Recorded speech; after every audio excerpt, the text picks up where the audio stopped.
नमस्कार, बहुत स्वागत है आपका। आप देख रहे हैं जी मध्य प्रदेश छत्तीसगढ़। आपके साथ मैं हूं सोनाली सिंह। त्रिशा शर्मा का दूसरा पोस्टमार्टम जारी है और एम्स डॉक्टरों की टीम मरचुरी में मौजूद है। 4 सदस्यीय टीम पोस्टमार्टम कर रही है। एसआईटी की टीम भी मरचुरी पहुंची हुई है। पोस्टमार्टम प्रक्रिया की वीडियोग्राफी भी की जा रही है। तो लगातार परिवार की ओर से मांग की जा रही थी दूसरे पोस्टमार्टम की। फिलहाल दूसरा पोस्टमार्टम चल रहा है, प्रक्रिया चल रही है और इस दौरान त्रिशा के परिवार वाले भी मौजूद हैं मॉर्चरी में। इसके साथ ही पूरी तरह से निष्पक्षता के साथ, पारदर्शिता के साथ वीडियोग्राफी भी की जा रही है। एसआईटी की टीम भी इस दौरान मरचुरी पहुंची है, जिसकी तस्वीरें आप तक हम लगातार पहुंचा रहे हैं। तो इस पूरे मामले को लेकर लगातार अपडेट्स सामने आ रहे हैं, जो जी मध्य प्रदेश छत्तीसगढ़ आप तक पहुंचा रहा है। फिलहाल ये रायपुर, माफ कीजिएगा, भोपाल एम्स के बाहर की तस्वीरें हैं, जहां पर आप देख सकते हैं सुरक्षा के व्यापक इंतजाम किए गए हैं। और अब सवाल यही कि जब पोस्टमार्टम रिपोर्ट आएगा तो क्या कुछ नए तथ्य सामने आते हैं। परिजनों की मौजूदगी में पोस्टमार्टम किया जा रहा है। भोपाल एम्स में दूसरा पोस्टमार्टम जारी है और इसे लेकर सुरक्षा के भी व्यापक इंतजाम किए गए हैं। एसआईटी की भी टीम मौके पर मौजूद है। तो जीएमपीसीजी पर भावुक हुई त्रिशा की मां। अब हमें न्याय मिलने की उम्मीद है, ये त्रिशा की मां की ओर से कहा गया है। सुप्रीम कोर्ट के स्वतः संज्ञान लिया है, ये भी कहा गया त्रिशा की मां की ओर से। अब देश भर के लिए नजीर पेश होगी, किसी भी बेटी के साथ अन्याय नहीं होगा। प्रेगनेंसी के पहले व्यवहार में बदलाव आया था। अजमेर जाने वाली थी त्रिशा, समर्थ ने अजमेर जाने से मना किया था। हम भी 13 मार्च को त्रिशा के पास आने वाले थे और ये तमाम बातें कह के त्रिशा शर्मा की मां काफी ज्यादा भावुक नजर आई। जाके भी बहुत अच्छी है। अंतिम बार आपसे बातचीत में क्या अजमेर जाने का जिक्र किया था क्या, कि अजमेर जाने को लेकर नहीं, उससे टिकट कर ली थी 15 तारीख की, वो आने वाली थी मेरे पास में, लेकिन समझ ने जाने से रोका। हाँ जी, 13 तारीख को हम आने वाले थे, जब उसकी मम्मी ने मना कर दिया था। हमारी खुद टिकट हो गई थी। तो दूसरे पोस्टमार्टम से मिस्ट्री खुलेगी। एसआईटी की टीम भी भोपाल एम्स से पहुंच चुकी है और लगातार जो पोस्टमार्टम का प्रोसेस होता है वो जारी है। जी मध्य प्रदेश छत्तीसगढ़ पर त्रिशा के पिता ने भी बयान दिया है। उनकी ओर से कहा गया कि दूसरे पोस्टमार्टम से काफी उम्मीदें हैं, चीजें और ज्यादा साफ होंगी, सच सामने आएगा। अंतिम संस्कार का फैसला इसके बाद लिया जाएगा। जीएमपी छत्तीसगढ़ का इसे लेकर आभार भी त्रिशा के पिता ने जताया है। त्रिशा के पिताजी हमारे साथ मौजूद हैं और मुझे वो दिन याद है 13 तारीख को, जब हम एक जिम्मेदार चैनल होने के नाते सबसे पहले त्रिशा के पिता के पास यहाँ 13 तारीख को पहुँचे थे। सर क्या कहेंगे, वो वक्त मुझे याद है आज भी। बहुत आपका बहुत बहुत धन्यवाद। आप लोगों ने हमारा बहुत साथ दिया है और डे 1 से साथ दिया है, नो डाउट अबाउट इट। और सभी लोगों ने साथ दिया, मीडिया कर्मी। आप तो पहले दिन से ही थे, बिल्कुल आपने सही कहा और आप हमेशा साथ जुड़े रहे। आपका कोटि कोटि धन्यवाद। और आगे भी उम्मीद करते हैं कि हमारा जब तक न्याय प्रक्रिया पूरी नहीं होती है, आप हमसे साथ जुड़े रहें और इस न्याय को की लड़ाई को आगे बढ़ें। क्योंकि नजीर सीबीआई का इंतजार है, अब सीबीआई का इंतजार है क्योंकि क्या होता है ना, साक्ष्य जो है, इन्वेस्टिगेशन बड़ा इंपॉर्टेंट पार्ट है। प्रोटोकॉल्स होते हैं कि अगर 7 डेज कस्टडी है, रिमांड कस्टडी है, तो रिमांड कस्टडी पूरी क्यों दी गई, 2 दिन के लिए सीबीआई के लिए बचा के क्यों नहीं रखी गई, ये सब एक प्रश्न है। तो सीबीआई को तुरंत संज्ञान लेते हुए इसको अपने ऊपर हैंड ओवर कर लेना चाहिए। सर किस तरीके से देख रहे हैं, क्योंकि दोबारा पोस्टमार्टम के लिए आप लोग ने अर्जी लगाई थी और अब ये हो रहा है। इट्स अ मेजर स्टेप जो हम चाह रहे थे कि हमारा एक मेजर जो प्रायोरिटी 1 टास्क था वो हमने अभी अचीव किया है and we are just hopeful with the results. Let's see. ये बताइए, इस पूरे मामले को लेकर के अब सुप्रीम कोर्ट में भी जो है सुनवाई होने वाली है कल, किस तरीके से देखते हैं, उम्मीद क्या है?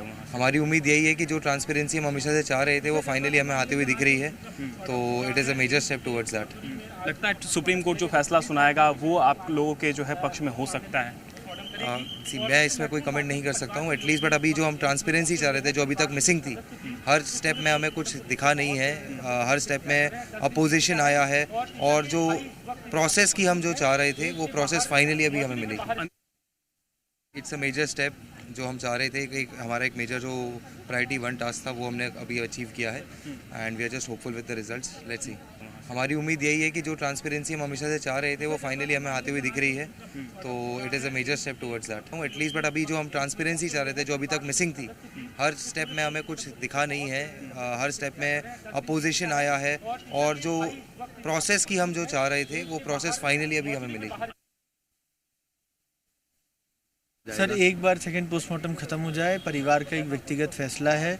हाँ ये बात सही है, अगर पोस्टमार्टम समय से ख़त्म हो जाता है तो उसके बाद जो परिवार है वो कहाँ अंतिम संस्कार करना है इस पर फैसला लेगा। क्या लग रहा है कितना वक्त और लगेगा अभी? सर टाइम लगेगा, क्योंकि बहुत जिसे कहते हैं कि बहुत सारी शुरू से ही कमियां रही हैं। हर चीज़ को देखते हुए पुरानी जो रिपोर्ट्स होंगी उनको भी एग्जामिन करना पड़ेगा, तो वो स्क्रैच से शुरू करेंगे, हर चीज़ देखेंगे, 2-3 घंटे का समय तो लगेगा। अच्छा सर, एक बात जानना की कोशिश करूंगा कि पहला जब पीएम हुआ था, हालांकि हम भी उस वक्त यहाँ मौजूद थे, 13 मई का वो दिन था, उस वक्त कितना समय लगा था?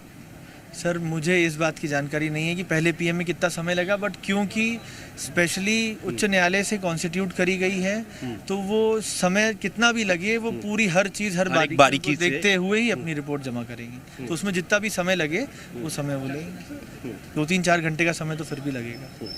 सर कल गिरीबाला की अग्रिम जमानत को लेकर हाईकोर्ट में सुनवाई भी है, उसको लेकर क्या कुछ अपडेट, क्या कुछ कहेंगे? सर कल उनको जो मुझे ज्ञात हुआ है, जानकारी लगी है, कल उनको नोटिस सर्व हो गया है। कल उन्हें अपना पक्ष खुद या अपने वकील के थ्रू उच्च न्यायालय में रखना है। इसी के साथ साथ सुप्रीम कोर्ट ने भी सुयो मोटो कॉग्निजेंस ले लिया है इसी प्रकरण के संबंध में। 2 चीज़ों के ऊपर उन्होंने लिया है, एक इंस्टीट्यूशनल बायसनेस जिसमें सभी मध्य प्रदेश के इंस्टीट्यूशन शामिल हैं जिनकी जिम्मेदारी थी कि इस प्रकरण को शुरू से सही से इसको देखा जाता, सही से इन्वेस्टिगेट करा जाता।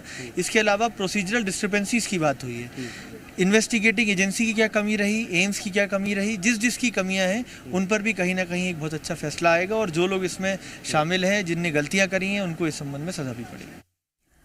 और चलिए हमारे सहयोगी अनिल नागर जुड़ गए हैं। अनिल, जिस तरीके से लगातार इस पूरे मामले को लेकर अपडेट सामने आ रहे हैं और आपने खुद परिजनों से बातचीत की है और इस पोस्टमार्टम से काफ़ी उम्मीदें हैं परिजनों को, कहा यह भी जा रहा है कि रिपोर्ट सामने आने के बाद ही अब अंतिम संस्कार पर फैसला लिया जाएगा। इसके साथ ही कल सुप्रीम कोर्ट में भी सुनवाई होगी। फिलहाल क्या जानकारी है, क्या वहां पर चल रहा है, तस्वीरें भी दिखाइएगा। देखिए सेकंड पीएम की प्रक्रिया करीब 1 घंटे पहले शुरू हो गई थी और पीएम की प्रक्रिया अभी भी जारी है। बाहर देखेंगे आप कि एम्स के मॉर्चरी की बाहर की तस्वीरें हैं। गेट पर भारी पुलिस बल जो है तैनात किया गया है और देखेंगे ट्यूशा के परिजन भी यहाँ पर मौजूद है। उम्मीद है उन्हें कि इस सेकंड पीएम से जो है न्याय मिलेगा। थाना प्रभारी यहाँ पर मौजूद है। सर लग रहे हैं कि आपको एसआईटी से हटाया जाए और मैंने अभी इस बारे में बोल दिया, बता दिया सर। क्या पता दिया, क्या सर 10 दिन तक समर्थ कर रहा, 10 दिन तक कुछ निकल के आए कर पाए आप?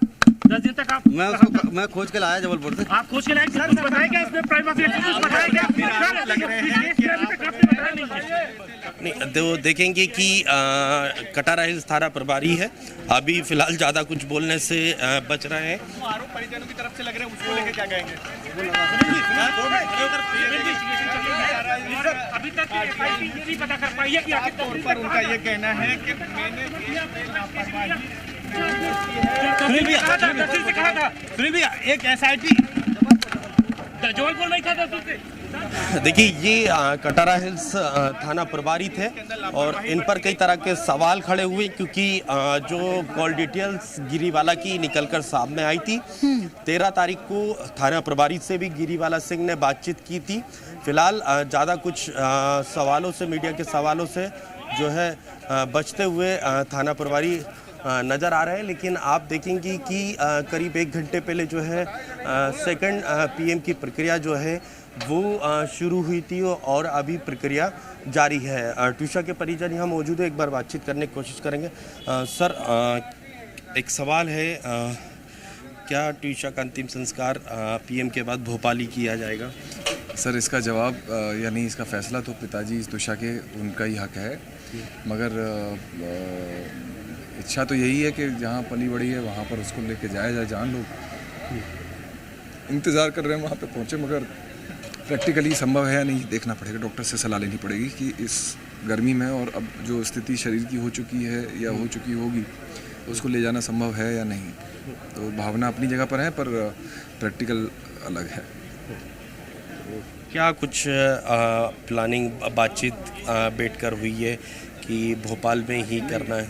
उसमें बॉडी को देखकर ही ये निर्णय हो पाएगा? हाँ सर, बॉडी को देखकर से ज़्यादा डॉक्टर्स के ओपिनियन पर, ये इतना तो ओपिनियन हमें वो लोग ज़रूर देंगे, उस पर हम इस पर फैसला करेंगे। हालांकि इतना ज़रूर कहा है तुषा के फादर ने कि ऋषिकेश काफ़ी पसंद करती थी, तो ऋषिकेश में उसकी अस्थियां विसर्जन करेंगे। ऋषिकेश काफ़ी पसंद करती तो अस्थियां वहीं पर ले जाई जाएगी? जी सर। अच्छा सर, आपकी दिल्ली एम्स की टीम से भी बातचीत हुई होगी, क्या कुछ उनका कहना है? सर मैं ऑनेस्टली मेरी बात कोई नहीं हुई है, और मुझे मालूम भी नहीं है कि शायद परिवार में किसी से बात हुई है या नहीं हुई है, लेकिन मैं समझता हूँ कि वो लोग सक्षम है अपना काम करने के लिए, और जब इतनी द्रुत गति से यहाँ पहुँचे हैं, और मैं समझता हूँ हाई कोर्ट के डायरेक्शन पे जब ये सब हो रहा है, तो मुझे पूरी उम्मीद है कि वो अपनी हर संभव कोशिश करेंगे। 12 दिन वेस्ट ज़रूर हो गए हैं, काफ़ी सारे एविडेंसेस पे इसका क्या प्रभाव पड़ता है, शरीर पे जो एविडेंसेस हैं मैं नहीं जानता मेडिकली क्या इसका प्रभाव है, पर व्हाटएवर पॉसिबल वो ज़रूर करेंगे, ऐसा मुझे पूरा भरोसा है सर। अभी क्या अपडेट कुछ है, कितनी देर और लगेगी? मैं आप लोग के माध्यम से पता पड़ा था 3-4 घंटे लगेंगे। मुझे लगता है कि जब 10 दिन पहले जब पीएम किया गया था तो करीब 2-2.5 घंटे बच्चे लगे थे। फिर इन्होंने यहाँ पे हमें बहुत परेशान किया, पीएम रिपोर्ट नहीं दी, शॉर्ट पीएम शर्त लगाई कि आप जो है पहले स्टेटमेंट दे के दीजिए थाने में, उसके बाद आपको जो है पीएम रिपोर्ट देंगे। तो पहले पीएम 2-2.5 घंटे में हो गया था, फर्स्ट जो हुआ था। हाँ, करीब दोपहर के समय की बात है, संभवतः यही समय था, और लेकिन रिपोर्ट उन्होंने हमको शाम को दी, और वो भी बहुत ज़्यादा विरोध करने, बहुत गिड़गिड़ाने के बाद, और फिर उसके बाद जो हमें थाने से थाने घुमाए गए और एफआईआर वगैरह दर्ज नहीं करी तो अगले 2 दिन तक, तो सब आप जानते ही हैं। तो ये देखेंगे कि ट्यूशा के परिजन है और कहना है कि ऋषिकेश काफ़ी पसंद करती थी ट्यूशा, और तो आरती जो अस्थियाँ हैं वो जो है ऋषिकेश में ले जाई जाएगी, ये अभी कहते हुए दिखाई दे रहा है। अभी ये स्पष्ट नहीं हो पाया कि पीएम के बाद अंतिम संस्कार आखिर भोपाल करेंगे या फिर नोएडा ही ले जाया जाएगा, लेकिन ये बॉडी को देखकर फैसला लिया जाएगा। डॉक्टर की सलाह के बाद जो है फैसला लिया जाएगा। ट्यूशा के और परिजन यहाँ पर मौजूद है, उनसे बातचीत। क्या आप ट्यूशा की फ्रेंड हैं? मैं उसकी बहन हूँ। अच्छा, तो देखेंगे कि तमाम जो ट्यूशा के और लोग हैं वो भी यहाँ पहुँच चुके हैं, और ये काफ़ी हद तक वैसे माना जा रहा है कि देखेंगे कि 12 मई को जो है ट्यूशा की मौत हुई थी, और ऐसे में बॉडी की स्थिति ऐसी नहीं है कि नोएडा ले जाया जाए। ऐसे में देखना होगा कि आखिर अंतिम संस्कार कहाँ किया जाएगा। डॉक्टर से सलाह ली जाएगी ट्यूशा के परिजनों की ओर से, उसके बाद ये फैसला लिया जाएगा। तो ये भी कहना है कि पहला जब पीएम हुआ था वो 2-2.5 घंटे का वक्त लगा था, लेकिन आज जो है 4 से 5 घंटे भी जो है लग सकते हैं, क्योंकि काफ़ी बारीकी से जो है सेकंड पीएम करवाया जा रहा है, और दिल्ली एम्स की जो टीम है डॉक्टरों की वो पीएम करने में जुटी हुई है। और देखेंगे कि सेकंड पीएम की रिपोर्ट में, शॉर्ट पीएम रिपोर्ट में क्या कुछ आएगा, ये तो खैर देखना होगा। और आप देखेंगे तस्वीरों में, ये भोपाल एम्स के मॉर्चरी की तस्वीरें हैं। यहाँ पर बीते देखेंगे 12 दिनों से जो है ट्यूशा का शव रखा हुआ था, और जिस टेम्परेचर में जो है ट्यूशा का शव रखा जाना था वो सुविधा यहाँ नहीं थी। इसको लेकर ट्यूशा के परिजन लगातार चिंतित नज़र आ रहे थे, और कोर्ट ने भी ये कहा था कि जहाँ पर डिकम्पोज बॉडी ना हो ट्यूशा की, ऐसे स्थान पर जो है ट्यूशा की डेड बॉडी को रखा जाए। लेकिन देखेंगे कि दोबारा से पीएम की अनुमति मिल जाती है। उसके बाद यहाँ पर आज दिल्ली एम्स की टीम पहुँची है, और दिल्ली एम्स की टीम बीते 1 घंटे से जो है सेकंड पीएम की जो प्रक्रिया है उसमें लगी हुई है। आप देखेंगे कि करीब 12 दिन का वक्त हो चुका है। 12 तारीख को ट्यूशा की मौत हुई थी, आज तारीख जो है 24 हो गई है। 12 दिन के वक्त में डिकम्पोज बॉडी होने के चांसेस काफ़ी है, तो ऐसे में कहीं ना कहीं सेकंड पीएम में भी कई दिक्कतों का सामना दिल्ली एम्स की टीम को करना पड़ रहा होगा। और पहली जो शॉर्ट पीएम रिपोर्ट थी उसमें मल्टीपल इंजरीज़ के निशान थे, तो ऐसे में डिकम्पोज बॉडी होती है, तो ऐसे में कई चुनौतियां जो है जो सेकंड पीएम कर रही है उनके सामने कई चुनौतियां भी हैं। लेकिन करीब 1 घंटे का वक्त हो चुका है। सेकंड पीएम की जो प्रक्रिया है वो जारी है और ट्यूशा के परिजन जो है आपको यहाँ देखेंगे कि सामने तस्वीरों में नज़र आएंगे और इस बात का इंतजार है उन्हें कि जल्द से जल्द जो है सेकंड पीएम आप नजर बनाकर रखेगा और जो भी डेवलपमेंट होगा इस पूरे मामले को लेकर वो हम आपके थ्रू जानेंगे। फिलहाल बहुत धन्यवाद आपका।